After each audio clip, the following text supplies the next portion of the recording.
இத்தனை நாள் வாய்மொழிந்த சித்திரமே இப்பொழுது மௌனமேந்தானோ?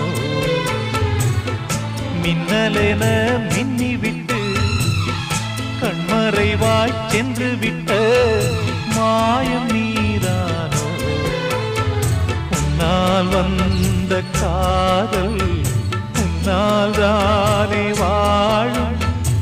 என்னை நீங்கி போனார் உன்னை சேரும் பாவம். எனக்கொரு அடைக்கலம் வழங்குமோ உன் இதயமே? அன்பேவா அருகிலே என் வாசல் வழியிலே உல்லாச மாளிகை